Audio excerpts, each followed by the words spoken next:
વરસાદ બાદ રણ પ્રદેશ કચ્છમાં રેલમછેલ થઈ અબડાસાનો મીઠી ડેમ ઓવરફ્લો થયો। 40થી વધુ ગામોને પીવા માટે પાણી પૂરું પાડે છે મીઠી ડેમ। કલ્યાણેશ્વર મહાદેવના સાનિધ્યમાં મીઠી ડેમના નયનરમ્ય દ્રશ્ય સર્જાયા। મીઠી ડેમ ઓવરફ્લો થતા આહલાદક દ્રશ્યો જોવા મળ્યા છે। કચ્છમાં જળતાંડવ અને તારાજીના દ્રશ્યો પણ આપ જોઈ રહ્યા છો। માંડવી અને મુન્દ્રામાં ધોધમાર વરસાદ વચ્ચે તારાજી પણ જોવા મળી રહી છે। મુન્દ્રામાં તેજ પાણીના પ્રવાહમાં ઢોર તણાતા જોવા મળ્યા। એક બે નહીં પરંતુ 13થી વધુ ભેંસો ધસમસતા પાણીના પ્રવાહમાં તણાઈ। એક પુલ પરથી નદીના પ્રવાહમાં તણાતી ભેંસોનો એક વ્યક્તિએ વિડીયો બનાવ્યો હતો। દ્રશ્યોમાં સાફ જોઈ શકાય છે કે એક બે નહીં પરંતુ 13થી વધુ ભેંસો પાણીના પ્રવાહમાં તણાઈ રહી છે। ભેંસો પુલના એક તરફથી પાણીના વહેણમાં તણાઈ છે, જે બાદ બીજા છેડેથી ભેંસો તણાતી નજરે પડી છે। સિરાચા પાવર પ્લાન્ટ પાસે ધસમસતા વહેણમાં બનાવ બન્યો હતો। પશુપાલકની એક બે નહીં 13થી વધુ ભેંસો પાણીના પ્રવાહમાં તણાઈ છે। તો જૂનાગઢના બામણાસા ઘેડમાં પૂરે મચાવી છે તબાહી। ઓજદના પાળામાં ગાબડું પડતા ખેતરો બન્યા દરિયા। કમર સુધી પાણીનો ધસમસતો પ્રવાહ, દરિયો બની ગયેલા ખેતરો, અડધા ડૂબેલા આંબાના બગીચા, વૃક્ષની ડાળી પકડી કમર સુધી પાણીમાં ઉભેલા લોકો। જળ તબાહીના આ દ્રશ્યો છે જૂનાગઢના ઘેડના બામણાસા ગામના। અહીં વરસાદે એવી તબાહી મચાવી કે ઓજદ નદી ગાંડીતુર બની। પાણીના તોફાની વેગમાં ઓજદના પાળા તૂટી જતા ગામડાઓમાં ખેતરો જાણે દરિયા બની ગયા। પહેલી નજરે નદી ઓવરફ્લો થતી હોય તેવા લાગતા આ દ્રશ્યો ખેતરોના છે। અહીં ઓજદ નદી ગાંડીતુર બની છે। ઓજદ નદીનું પાણી ફરી વળતા બામણાસા ઘેડ પેટમાં ફેરવાયું। આપ જે દ્રશ્યો જોઈ રહ્યા છો તે આંબાના ખેતરના છે। આંબાવાડીના અડધા આંબા ડૂબી ગયા છે। સ્થાનિકે તેમની નજરે જે જોયું, કુદરતના કહેર સામે કિસાનો લાચાર બની પોતાના ખેતરોમાંથી જળ તબાહી જોતા બીજી મુશ્કેલી સર્જાઈ છે। લોકોએ પોતાની આંખે પોતાના ખેતરોને સફાયો થતા જોયો। 15 લોકો આ તબાહીના સાક્ષી બન્યા, પરંતુ કુદરત સામે તો કોઈનું ન ચાલે। તેમાં ખેડૂતો પણ માત્ર એક મુખ પ્રેક્ષક બનીને બધું જોતા રહ્યા। ગામના જે ખેડૂતોની આંબાવાડી છે તેઓ જ્યારે વાડીમાં પહોંચ્યા તો ઓજદનું આવું વરવું રૂપ જોયું હતું। પાળો તૂટતા લોકો પરિસ્થિતિને જોવા પહોંચ્યા। હાથમાં લાકડી લઈ એકબીજા સાથે હાથ પકડી કમર સુધીના પાણીમાં આગળ વધ્યા। હાલ આ પાણી ઓસરતા 5 દિવસ લાગશે। પાણી તો ખેડૂતોનું બધું તાણી ગયું। મોંઘી મોલાદને મોટું નુકસાન થયું। ત્યારે સવાલ એ છે કે ખેડૂતોની આ હાલાકી ક્યારે સાંભળશે સરકાર? ઓજદની એક્ઝેક્ટ બાજુમાં જ્યાં પારો તૂટ્યો છે ત્યાં અમે પહોંચ્યા છીએ। એ દિવાલ ગઈ, દિવાલ ગઈ, એ ગઈ, એ આમરે જો। માણાવદરમાં જવાનો બન્યા છે 15 લોકો માટે દેવદૂત। 15 મિનિટમાં 15 લોકોને ડૂબતા બચાવ્યા।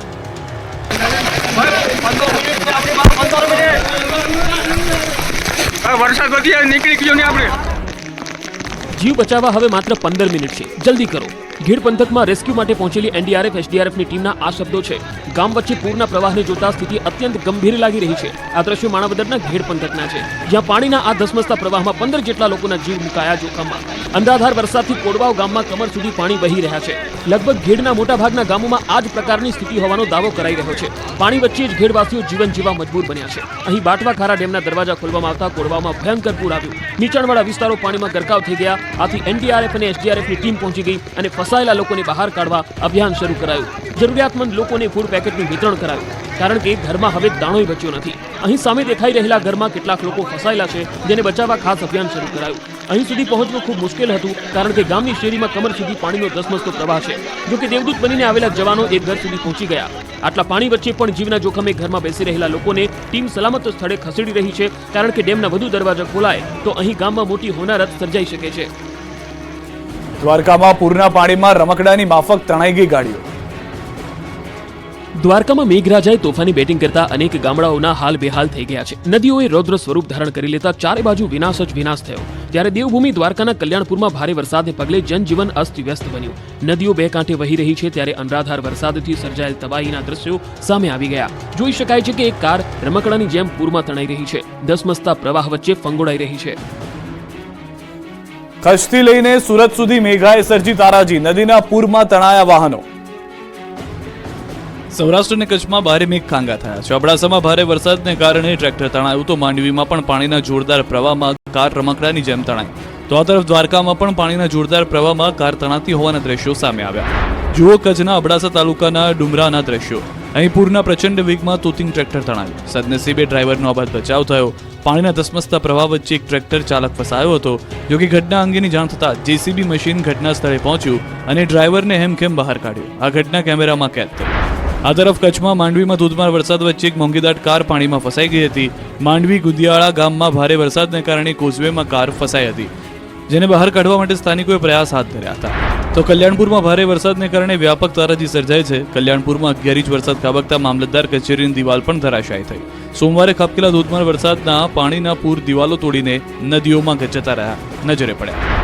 આ બાજુ દેવભૂમિ દ્વારકા જિલ્લામાં છેલ્લા 5 દિવસથી વરસાદી માહોલ યથાવત છે. વિજલપોર, કેશોદ, ઠાકર શેરડી, ભાડથર સહિતના ગામોમાં વહેલી સવારથી વરસાદ જોવા મળ્યો. કેશોદ અને ઠાકર શેરડી ગામે ચેકડેમ સાથે તળાવો સંપૂર્ણ વરસાદી પાણીથી છલકાઈ ગયા. તો સુરતમાં સતત વરસાદને પગલે વરાછા વિસ્તારમાં વૃક્ષ ધરાશાયી થયું. વૃક્ષ ધરાશાયી થતા રોડ બંધ થયો. વર્ષો જૂનું વૃક્ષ ધરાશાયી થતા વાહન ચાલકો અટવાયા. દ્વારકાના ધડેચીમાં ફસાયેલા 9 લોકોને જવાનોએ બચાવ્યા છે. દ્વારકામાં ભારે વરસાદના કારણે ચારે બાજુ તારાજી સર્જાઈ છે. ગામથી લઈને ખેતરો બેટમાં ફેરવાયા છે. ત્યારે દ્વારકા જિલ્લાના ધડેચી ગામે ખેતરમાં 9 લોકો ફસાયા હતા. આ અંગેની એનડીઆરએફની ટીમને જાણ કરવામાં આવતા ટીમ દ્વારા 9 લોકોનું રેસ્ક્યુ કરવામાં આવ્યું. ધડેચી ગામે જવાનો મોટી સંખ્યામાં પહોંચ્યા અને પાણીમાં ફસાયેલા લોકોને હેમખેમ બહાર કાઢ્યા. તો ભારે વરસાદના કારણે દ્વારકાના ભોગાત ભાટિયા રોડ ઉપર પાણી ફરી વળ્યા. હડમતિયા પાટિયા પાસે રોડ પર પાણીનો ભયજનક પ્રવાહ વહેતો થયો. મોટા વાહન ચાલકો જોખમી રીતે વાહન પસાર કરતા નજરે પડ્યા. હાઈવે પર નાના વાહન ચાલકો મુશ્કેલીમાં મુકાયા.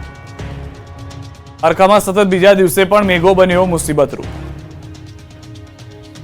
દ્વારકામાં ભારે વરસાદને પગલે તારાજી સર્જાય છે. ત્યારે મંગળવારે પણ મેઘો મુસીબત બનીને ત્રાટકતા અહીંના હાલ બેહાલ થઈ ગયા. ભાટિયા ભોગાત વિસ્તારમાં ખેતરો પાણીમાં ગરકાવ થઈ ગયા. ભોગાત રોડ પરના ખેતરો બેટમાં ફેરવાતા ખેડૂતોની મહેનત પર પાણી ફરી વળ્યું. વરસાદ એવો વિનાશ વેર્યો કે ખેતરોમાં પાકનો સફાયો થઈ ગયો. મગફળીના પાક પાણીમાં ગરકાવ થતા પાક નિષ્ફળ જવાની ભીતિ છે. દ્રશ્યોમાં જોઈ શકાય છે કે કમર સુધીના પાણી ખેતરોમાં ભરાયા છે. કુદરતના ક્રોધ સામે કિસાનો લાચાર બની ગયા છે. દ્વારકા ભાણવડનો વર્તુ 2 ડેમ ઓવરફ્લો થયો. વર્તુ 2 ડેમના 4 દરવાજે 1 ફૂટ ખોલાતા નીચાણવાળા વિસ્તારોને એલર્ટ કરાયા.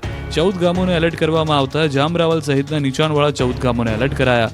લોકોને સલામત સ્થળે ખસી જવા સૂચના આપી. સાથે જ નદીના પટમાં ન જવા લોકોને અપીલ કરી. દ્વારકા બેટમાં ફેરવાયા બાદ સીએમએ કર્યું હવાઈ નિરીક્ષણ. દ્વારકામાં કઈ હદે મેઘરાજાએ વિનાશ વેર્યો છે એ જુઓ. દ્વારકા પંથકમાં એક અઠવાડિયામાં 50 ઇંચ જેટલો વરસાદ ખાબકતા ગામડાઓથી લઈને શહેર બધું જ ડૂબી ગયું. અહીં આપ ફાટતા દ્વારકા શહેરથી લઈને ગામડાના ખેતરો તો બેટમાં ફેરવાયા છે.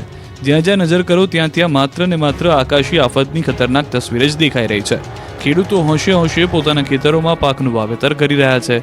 પાક લહેરાતો હતો, પરંતુ કુદરતને કંઈ બીજું જ મંજૂર હતું. અહીં કુદરતનો ક્રોધ એવો વરસ્યો કે બધું જ વેરણ ચીરણ થઈ ગયું. ખેતરોમાં ઊભો પાક રમણ ભમણ થઈ ગયો. ખેડૂતોની મહેનત, ખેડૂતોના સપના આ વરસાદી પૂરમાં ધોવાતા હવે રડવાનો વારો આવ્યો છે. ત્યારે તારાજી બાદ દ્વારકા પંથકમાં સીએમ ભૂપેન્દ્ર પટેલે હવાઈ નિરીક્ષણ કર્યું. પૂરગ્રસ્ત વિસ્તારની સ્થિતિ જાણવા સીએમ પહોંચ્યા. હેલિકોપ્ટરમાં અધિકારીઓ સાથે ખેતરોમાં થયેલી જળ તબાહીનું નિરીક્ષણ કરી માહિતી મેળવી. સુરતમાં પૂરે તબાહી મચાવી. અનેક વિસ્તાર પાણીમાં ગરકાવ. સુરતમાં કઈ હદે વરસાદે તારાજી સર્જી છે તે કહેવા માટે આ તસવીરો પૂરતી છે. સુરત જિલ્લામાં મેઘરાજાએ સપાટો બોલાવતા અનેક વિસ્તાર બેટમાં ફેરવાયા. રોડ પર જાણે નદી વહેતી હોય તેવા દ્રશ્યો સર્જાયા. જુઓ સુરતના પૂર્ણા કંભાળિયા વિસ્તારનો દ્રશ્યો. અહીં ભારે વરસાદ બાદ ખાડીપુરના પાણી ફરી વળતા લોકોને ભારે હાલાકી થઈ. પૂરના પાણીએ આખા વિસ્તારને બાનમાં લેતા ચારે બાજુ પાણી જ પાણી નજરે પડ્યું. શાળામાં પણ પાણી ભરાતા છેલ્લા 2 દિવસથી શૈક્ષણિક કાર્ય ઠપ છે. પાદર ફળ્યું, હળપતિવાસ, ખાડીપુરના પાણીમાં ગરકાવ થયા. અનેક લોકોના ઘરમાં પાણી ધસી ગયા. જીવન જરૂરિયાતની ચીજવસ્તુઓ લાવવા માટે પણ ભારે મુશ્કેલી પડી રહી છે. નજીકમાં આવેલી નેચર વેલી રેસિડેન્સીના 900 પરિવાર ખાડીપુરના પાણીના કારણે ઘરોમાં કેદ થયા. છેલ્લા ઘણા વર્ષોથી ચાલી આવતી ખાડીપુરની સમસ્યાથી સ્થાનિકો ત્રાહિમામ પોકારી ઉઠ્યા છે. તો સુરતનું પર્વત પાટિયા પણ બેટમાં ફેરવાયું. અહીં એવો વરસાદ પડ્યો કે આખો વિસ્તાર જળબંબાકારની સ્થિતિમાં છે. અનરાધાર વરસાદથી સુરતના પર્વત પાટિયા વિસ્તાર આખો ડૂબી ગયો. સીમાડા ખાડી ઓવરફ્લો થતા પાણી બેક મારતા ઘરમાં પાણી ઘૂસ્યા. રસ્તા પાણીમાં ગરકાવ થઈ ગયા. મીઠી ખાડી કાંઠો 40 કલાકથી પાણીમાં ગરકાવ છે. તો સુરતના નેશનલ હાઈવે 48 થી સુરતને જોડતો કડોદરા સરા દરવાજા પાસેનો રોડ પાણીમાં ગરકાવ છે. સારોલી નજીક રોડ પર પાણી ફરી વળતા તમામ વાહનો પાણીમાંથી પસાર થઈ રહ્યા છે. નંદુરબાર ધુલિયાથી તમામ આવતા વાહનો આ રસ્તે સુરતમાં પ્રવેશ કરે છે. સુરતના ગામડાઓ બેટમાં ફેરવાયા. તણાયા વાહનો. આદર્શ નિવાસી સ્કૂલના બાળકોનું રેસ્ક્યુ કરવું પડ્યું. સુરતમાં પડી રહેલા અનરાધાર વરસાદના પગલે ભારે મુશ્કેલી પડી રહી છે. સુરતમાંથી પસાર થતી ખાડીઓના જળસ્તરમાં વધારો થયો છે. જ્યારે સીમાડા ખાડી ઓવરફ્લો થઈ છે, જેના કારણે હાલ પાણી બેક મારી રહ્યા હોવાથી ખાડીપુરની સ્થિતિ ઊભી થઈ છે. સીમાડા ખાડી ઓવરફ્લો થતાં ખાડી કાંઠાના વિસ્તારોમાં પાણી ભરાઈ ગયા છે ત્યારે સુરતનું બલેશ્વર ગામ બેટમાં ફેરવાયું છે. બલેશ્વર ગામની બદ્રીગંગા ખાડીમાં ઘોડાપૂરની સ્થિતિ છે. બલેશ્વર ગામમાં પૂરના પાણીમાં લોકો ફસાયા છે. ફસાયેલા લોકોનું રેસ્ક્યુ ઓપરેશન હાથ ધરાયું. વહીવટીતંત્ર દ્વારા બલેશ્વર ગામમાં રેસ્ક્યુ ઓપરેશન કરી 30 થી 35 લોકોને બચાવવામાં આવ્યા. તો પાણી પર્વત પાટિયાની લીલિયા સ્કૂલમાં ઘૂસ્યા હતા. સ્કૂલ કેમ્પસમાં પાણી ભરાતા તળાવ જેવો માહોલ ઊભો થયો. શાળામાં વરસાદી પાણી ભરાઈ જતા રજા રાખવામાં આવી. સ્કૂલ બંધ રખાતા વિદ્યાર્થીઓના અભ્યાસ ઉપર અસર પહોંચી. સ્કૂલના કેમ્પસમાંથી તાત્કાલિક પાણી બહાર કાઢવાની વ્યવસ્થા કરવાની માંગ ઉઠી છે. ત્યારે સરથાણાની એક હોસ્ટેલમાં અટવાઈ પડેલા વિદ્યાર્થીઓનું સલામત રીતે રેસ્ક્યુ કરવામાં આવ્યું છે. સરથાણા વિસ્તારમાં આવેલી આદર્શ હોસ્ટેલમાં ખાડીપુરના પાણી ઘૂસી જતા 45 જેટલા વિદ્યાર્થીઓ હોસ્ટેલમાં ફસાઈ ગયા હતા. જો કે વિદ્યાર્થીઓ ફસાયા હોવાનો કોલ મળતા જ સુરત ફાયર બ્રિગેડની ટીમ તાત્કાલિક અસરથી ઘટના સ્થળ ઉપર આવી પહોંચી હતી અને તમામ વિદ્યાર્થીઓને લાઈફ જેકેટ પહેરાવવામાં આવ્યા હતા. તમામને બોટમાં બેસાડીને રેસ્ક્યુ કરવામાં આવ્યું. દ્રશ્યોમાં જોઈ શકાય છે કે હોસ્ટેલમાં 4 થી 5 ફૂટ જેટલું પાણી ભરાઈ જવાના પગલે ફાયર વિભાગ દ્વારા વિદ્યાર્થીઓનું રેસ્ક્યુ ઓપરેશન હાથ ધરવામાં આવ્યું હતું અને વિદ્યાર્થીઓને સુરક્ષિત સ્થળ ઉપર પહોંચાડવામાં આવ્યા. સુરતમાં સતત ત્રીજા દિવસે અવિરત વરસી રહેલા વરસાદના પરિણામે રેસુ ભગવાન મહાવીર કોલેજ વિસ્તારમાં હજી પણ પાણી ઓસર્યા નથી. છેલ્લા 3 દિવસથી અહીંયા 2 થી 4 ફૂટ જેટલા વરસાદી પાણીનો ભરાવો થયો છે, જેનો નિકાલ હજી સુધી થયો નથી.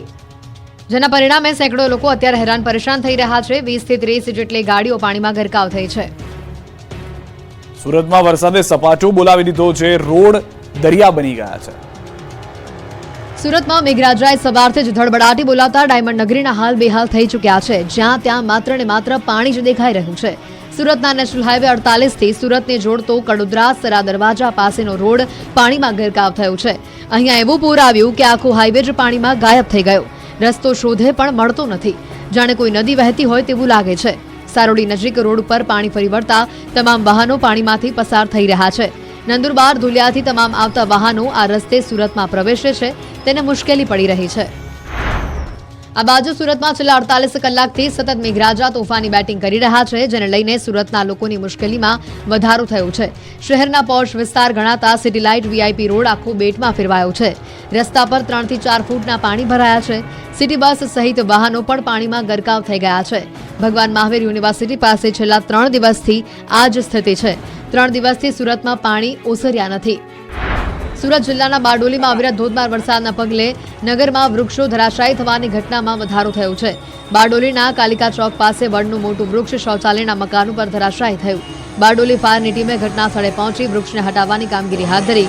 વીજ કંપનીના અધિકારીઓએ ઘટના સ્થળે પહોંચીને વીજ